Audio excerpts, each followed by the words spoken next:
Somos Cafecito, un podcast para tus sentidos.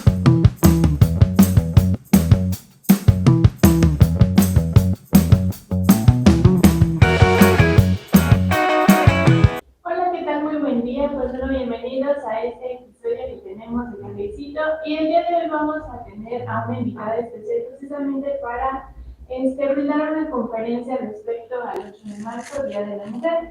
Está con nosotros la maestra Brenda Bustamante. Bienvenida, maestra. Gracias. Le cedemos la palabra. Gracias. Buenos días a todas, a todos los presentes que estamos acá.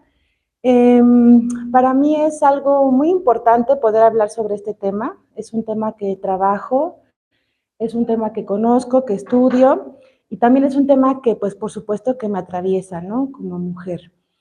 He titulado esta plática, esta pequeña conversación con ustedes, como el 8 de marzo y su relación con el movimiento feminista. Es muy importante poder saber, hablar, conocer sobre esta relación histórica, social, cultural, que, bueno, pues tiene que ver también con los espacios universitarios, ¿no? Nosotros somos una comunidad universitaria en donde, por supuesto, tenemos en cuenta que ya el día de mañana es el 8 de marzo, se conmemora el Día Internacional de las Mujeres. Es importante reconocer y saber que no es un día para felicitarnos por ser mujeres, ni para mandar mensajes, ¿no? De, ay, feliz Día de la Mujer. No, es un día de conmemoración de una lucha social, política, histórica, que lleva más de 200 años en pie, de las mujeres por las mujeres. ¿Sí? La que sigue, por favor.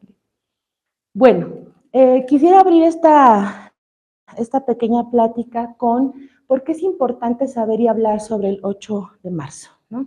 Es importante porque nos permite recordar la larga lucha de las mujeres por nuestros derechos. ¿Cuáles derechos van ustedes a decir, ¿no? Actualmente nosotras gozamos de tener derechos, por ejemplo, derecho al voto, derecho a la propiedad privada, derecho a la educación.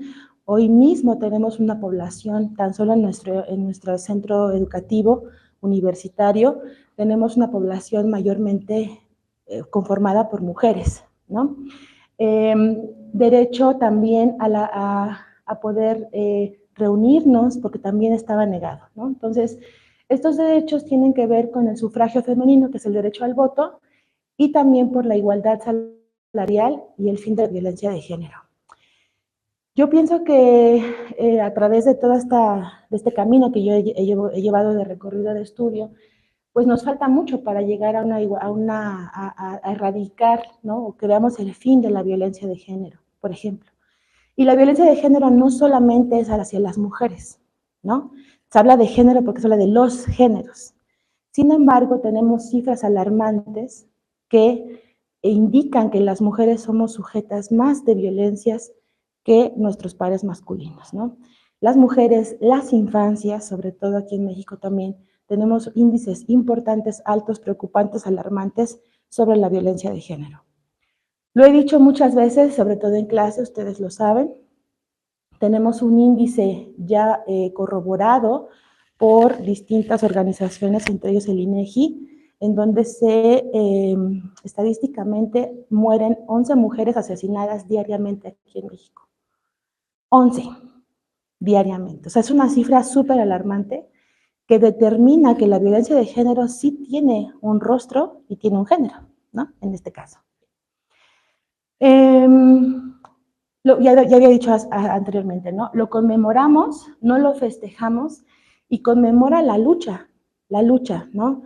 ¿Qué tiene que ver con el movimiento feminista?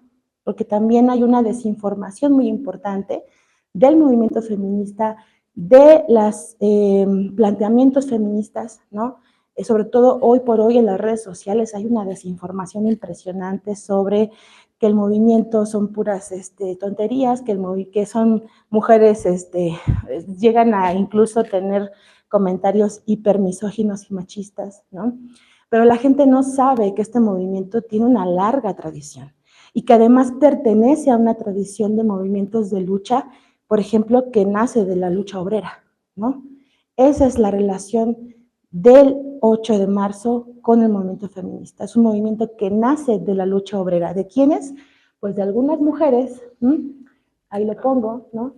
De principio del siglo XX, trabajadoras en Europa, en Estados Unidos, principalmente, esto hay que recalcarlo muy bien, porque el movimiento feminista tiene orígenes en Europa y en Estados Unidos, posteriormente baja, ¿no?, a Latinoamérica y otras partes del mundo. Empezaron a alzar su voz, ¿no?, sobre todo para poder exigir mejoras laborales. Y les decía yo en algunas clases, ¿no?, la industria también se sirve del trabajo femenino, principalmente la textil. Estas mujeres eran costureras, ¿no? Y la historia es que efectivamente empezaron a decir, queremos mejores condiciones laborales, necesitamos derechos, sobre todo, por ejemplo, cuando nos embarazamos, derechos maternales, necesitamos mejorar nuestras condiciones en la fábrica, y los dueños prefirieron quemar el inmueble con todas las obreras antes de ceder a sus derechos laborales, ¿no? Entonces nos habla de una historia bastante cruel, sobre todo desde el machismo, ¿no? Y aquí quiero hacer un comercial, ¿no? Porque, a ver, también decimos, ay, ni machismo ni feminismo, que no es lo mismo el feminismo que el machismo. El machismo es una ideología que deriva del patriarcado, que determina que las mujeres no somos sujetas de derecho. El machismo es una ideología que aplasta nuestros cuellos constantemente. El feminismo, por el contrario, es la lucha por nuestros derechos que nos han sido negados históricamente. Y repito, hoy por hoy somos mujeres, nosotras, que somos de alguna manera privilegiadas, al poder acceder a la educación superior universitaria. Pero en el siglo XIX esto no era posible. Por eso es que me pareció muy importante que ustedes, estudiantes universitarias, estudiantes también, sepamos la relación entre el movimiento social feminista y el 8 de marzo. El 8 de marzo es una consecuencia del movimiento feminista, ¿sí? No es posible el 8 de marzo sin el movimiento feminista. Se me hizo muy importante mencionar a esta luchadora que fue Clara Zetkin. Ella fue rusa, era comunista, era socialista, trabajó a la par de Lenin, hablamos luego de eso. Ella fue la que propuso que el 8 de marzo de 1917, fue el día, pudiera conmemorarse un Día Internacional de las Mujeres, ¿no? En Rusia ya había, digamos, presencia de las mujeres en la política, pero no porque dijeron, ay, sí vengan mujeres no, sino porque ellas mismas salieron a la calle, lucharon por ese espacio político y tuvieron esa participación, ¿no? La que sigue. Esto nos lleva a la primera ola feminista, ¿no? La primera ola feminista se desarrolla principalmente a finales del siglo XIX y principios del siglo XX. Algunas autoras comentan que existe el feminismo desde la Revolución Francesa en el siglo XVIII, con Olympia de Gouges. Ella es la que declara, ¿no?, porque si ustedes recuerdan sus clases de historia, la Revolución Francesa pues fue una revolución por los derechos de la ciudadanía, ¿no? Quitar a la monarquía, establecer una república, pero únicamente y casualmente los únicos que eran reconocidos como ciudadanos pues eran los hombres, hombres blancos y libres. Las mujeres no eran consideradas como ciudadanas. Olimpia dice, ¿por qué solamente declaramos los derechos del hombre? Son los derechos humanos. Entonces, las bases del movimiento feminista tienen que ver con la lucha de los derechos humanos, ¿sí? Se caracteriza esta primera ola por la lucha de las mujeres en la obtención de sus derechos básicos, como el derecho al voto, también como el derecho a la educación. En el siglo XIX las mujeres no podían acceder a las universidades y quienes pudieron estar en las universidades, sobre todo en las carreras de derecho y medicina, muchas de ellas lo hicieron disfrazadas de hombres. O sea, era una cosa bárbara. En este momento pensamos, oh, pero era una realidad muy real en ese momento, ¿no? las mujeres no teníamos derecho a la propiedad privada, es decir, yo tengo 5,000 hectáreas de tierra que van a pasar a manos de mi esposo, ¿no? Yo no puedo tener propiedad privada a mi nombre. Por supuesto, esto va a impactar fuertemente en las economías de las mujeres, ¿no? Las mujeres eran dependientes totalmente del ingreso masculino y eso pues sabemos que nos quita una cantidad impresionante de derechos. Esta ola sentó las bases para los movimientos feministas posteriores, claro que sí, la primera ola feminista está representada por esta importantísima aportación del derecho al voto, porque tampoco podíamos votar, ¿no? Entonces imagínate, claro, si tú te vas al siglo XIX y comparas el siglo XX ahora, y tenemos a una presidenta que no cambia las estructuras del machismo y del patriarcado, pero que sí hay un avance impresionante en cuanto a la representatividad política que nosotros podemos alcanzar, ¿sí? Y esto no es artilugio, ni es magia, ni cuestión de otras cosas, sino de la lucha feminista, del movimiento. Por favor, Lick. Aquí son algunas imágenes, no sé si se aprecian bien por la cuestión de la proyección, pero son mujeres aquí quemando algunas, digamos, consignas, ¿no? Quemando, haciendo protesta. No sé si se alcanza a ver bien, pero traen falda todavía, porque también estamos marcadas por esta cuestión de la vestimenta, ¿no? O sea, antes no se usaba pantalón, olvídate. Todavía en los años 80, 90, todavía olvídate de ir sin un traje sastre. Ahora podemos estar en tenis, ¿no? Porque también hay un control sobre el cuerpo de las mujeres. Usa corset, usa falda, ponte brasier. Son terriblemente incómodos, no me lo van a negar, ¿no? Acá vemos a las mujeres, sobre todo, y es importante mencionarlo, mujeres de clase media. No todas las mujeres entraron en la primera ola feminista. Son mujeres blancas de clase media, principalmente de países occidentales, europeos y de Norteamérica, bueno, de Estados Unidos, y también vemos ahí otra imagen que están marchando. O sea, para las personas que ven el movimiento, la lucha, las marchas como algo muy nuevo, pues no, o sea, no es nuevo, ¿no? Las mujeres ya marchaban en el siglo XIX, las mujeres ya pedían sus derechos y ya rompían, ¿eh? Aquí ya había iconoclasia. ¿Qué es la iconoclasia? Antes de que se me vaya el término, es el acto político de romper, dañar, marcar monumentos importantes, que no es lo mismo que vandalismo. Vandalismo, por ejemplo, cuando salen del partido de fútbol y rayan, eso es vandalismo. La iconoclasia tiene que ver con una postura política y con una lucha política, histórica. No es lo mismo que cuando sales ebrio de un estadio o ebrio, no, o sea, no es lo mismo vandalismo que iconoclasia. Por favor. Esto nos lleva a los principales objetivos, ¿no? Ya sabemos el derecho al voto, derechos legales, ya lo he dicho, esto es más bien para que ustedes lo precisen, educación, igualdad ante la ley.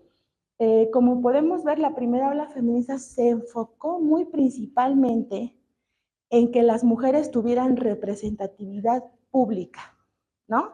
Que pudiéramos votar, eso es público, que podamos ir a las universidades, eso es público, ¿sí? Que podamos acceder a los derechos de la propiedad, eso es público. Posteriormente, por favor, la segunda ola feminista va a tener ya más enfoque en los derechos reproductivos. La segunda ola feminista, algunas historiadoras, autoras expertas en el tema, declaran una década entre los 60s y los 80s. En algunas que hemos tenido clase con algunas de ustedes hemos dicho, ¿no? La década de los 60s, una década que rompió los moldes en todo el mundo. Hablamos de la primavera de Praga, hablamos del movimiento que llaman movimiento hippie, pero que fue un movimiento de liberación del pensamiento. Y claro que impactó en las mujeres, ¿no? Hay una obra literaria de una feminista que es importantísima para el movimiento de la segunda ola, que se llama Betty Friedan. Y Betty Friedan escribe una obra que se llama La mística de la feminidad. Y ahí desarrolla, o sea, cómo es que las mujeres hemos llegado a ser cautivas de nuestros espacios domésticos, ¿no? Y habla de cierta clase de mujeres, repito, no, en la segunda ola tampoco se va a hablar de esta diversidad de mujeres, sino que van a hablar de mujeres blancas, occidentales, burguesas, etcétera. Pero es muy importante porque empieza a reconocer, ¿no?, que las mujeres no precisamente nacemos con la idea de casarnos, tampoco nacemos con la idea de servir la comida, tampoco nacemos con la idea de decir, ay, sí, yo te quiero cuidar para siempre. No, sino que son roles enseñados, socializados a través de la familia, de la escuela, de las instituciones sociales que determinan esas prácticas. Entonces, bueno, a diferencia de la primera ola, se va a centrar principalmente en los derechos legales y también en los derechos reproductivos. Empieza a hablarse del derecho del aborto, ¿sí? Porque tampoco es un derecho que hubiéramos tenido siempre. Aquí en México, tiene muy poco tiempo, ustedes mismas son testigos presenciales de los logros al derecho al aborto, ¿no? Se habla más del cuerpo en la segunda ola feminista, se habla de estos derechos de la reproducción, y es en la década de los 60 cuando principalmente en Estados Unidos surge el uso de la pastilla anticonceptiva.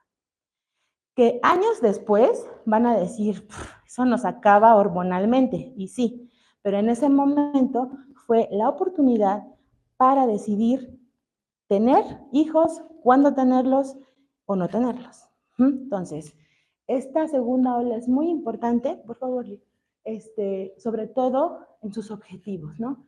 También lucha por la igualdad en el ámbito privado, ya lo decía, los derechos reproductivos, igualdad en la cuestión laboral, es decir, luchaban y pugnaban también por la paridad de salarios. No lo digo yo, lo dicen las estadísticas. Incluso actualmente tenemos una disparidad salarial, es decir, no ganamos lo mismo hombres que mujeres, incluso haciendo los mismos trabajos. Por ejemplo, en el rubro de la educación, tenemos a muchísimas mujeres frente a la educación. Ustedes tienen más maestras que maestros, ¿sí? Hemos tenido más maestras que al frente del grupo. Pero en las posiciones de poder, por ejemplo, del sindicato de maestros o en las universidades, las rectorías y todo, lo ocupan principalmente los hombres, ¿sí? Esto, por supuesto, nos lleva a una disparidad laboral y salarial. Por ejemplo, actualmente también se sabe, y esto lo dice el INEGI, la población mayormente empobrecida en México somos las mujeres. Entre ellas, y ahorita vamos a hablar porque es importante la interseccionalidad, que es parte de la tercera ola, entre ellas son las mujeres, por ejemplo, indígenas, afrodescendientes, las mujeres madres, tienden a ser más pobres que otras mujeres y por supuesto que hombres. No, hay hombres pobres, pero por supuesto que sí. Pero poblacionalmente, estadísticamente, las mujeres tendemos a ser mayormente empobrecidas. Se habla incluso de una feminización de la pobreza. Es un problema, ¿no? Es un problema social. Por favor, Lili. Tenemos unas imágenes que puse ahí. Ustedes saben, no soy muy práctica.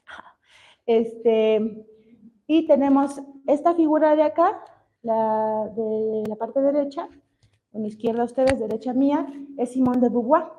Simone de Beauvoir fue una escritora, filósofa, existencialista francesa, representante de esta segunda ola feminista. Ella escribió un libro muy importante que se llama El segundo sexo, que es una obra súper importante para quienes quieran ahondar en estos temas, porque además cuando tú lo lees te explota la cabeza y dices, sí, es cierto, o sea, es que Simone de Beauvoir estuvo en principios del siglo XX y haz de cuenta que está hablando de tu vida, así actualmente, ¿no? Entonces tiene esa pertinencia. Y tenemos ya mujeres que incluso cambia la vestimenta, ¿no? Ya traen pantalón, siguen marchando, las consignas son muy viejas.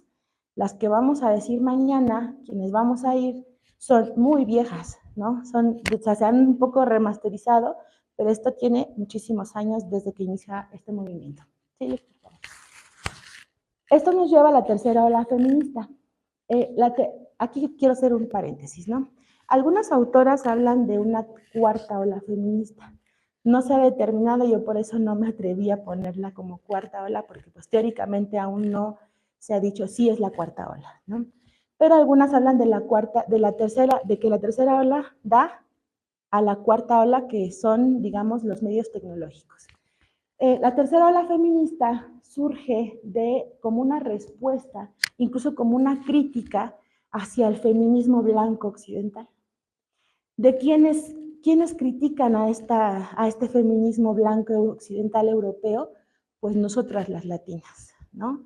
Es que tus luchas no son mis luchas, ¿no? Aquí en América Latina aún tenemos una cuestión muy precaria en los trabajos. En México bueno, en Hidalgo, no sé si ustedes sepan cuándo se aprobó la ley que nos permite abortar.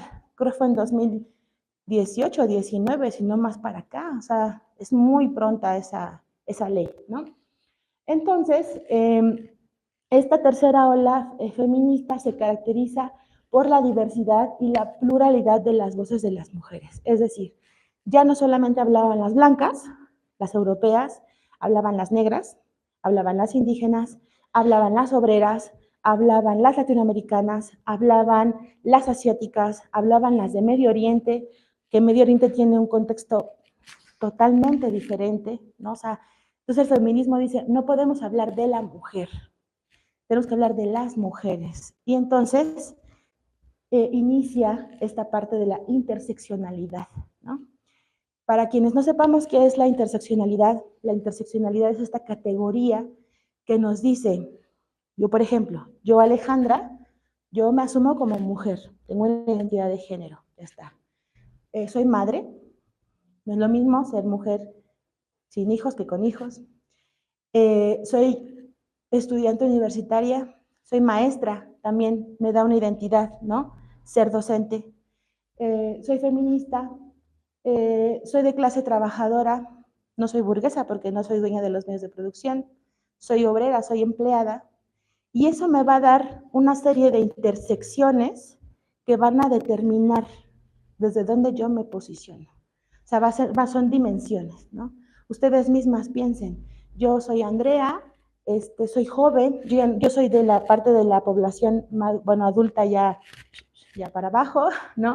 Pero ustedes son jóvenes, ¿no? Soy joven, soy mujer, me llamo Andrea, no tengo hijos, soy estudiante universitaria, soy católica o no católica, etc. ¿Sí me explico? Son estas dimensiones que nos van atravesando. La tercera ola feminista recupera esa interseccionalidad y dice que no es lo mismo ser una mujer indígena a ser una mujer afro, a ser una mujer blanca, rica, pobre, adulta, anciana, niña. Recupera las infancias, eso es muy importante, ¿no? Feminismo, sobre todo de la tercera ola, recupera los derechos de las infancias, que también son una población altamente vulnerable. México es el primer país latinoamericano en abuso sexual infantil. Es una preocupación muy importante, o sea, es un tema escabroso, es un tema muy difícil, pero México es el primer lugar de acoso, de abuso sexual infantil y de pornografía infantil. O sea, ¿quiénes están viendo, consumiendo estos productos? ¿Quiénes están perpetuando esta red de personas que incluso roban menores de edad? Tienen nombres y apellidos, ¿no? No lo sé, obviamente, pero tienen también un rostro y un género, ¿sí? Bien. ¿Quiénes son las figuras clave? Judith Butler, ella es profesora investigadora y trabaja en la UNAM. Ella, Kimberly Crenshaw y Rebecca Walker. Son algunas mujeres importantes. Bueno, no les voy a leer todos los objetivos, es más bien para que ustedes, si alguien gusta tener las diapositivas, yo con mucho gusto se las puedo proporcionar.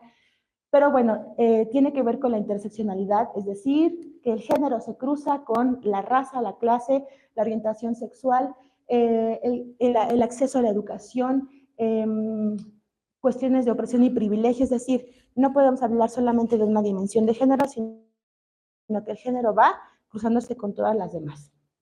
Por favor, Lee. Y ya llegamos casi al final, solamente al final una pequeña reflexión, y vemos aquí ya algunas imágenes pues muy actuales, ¿no?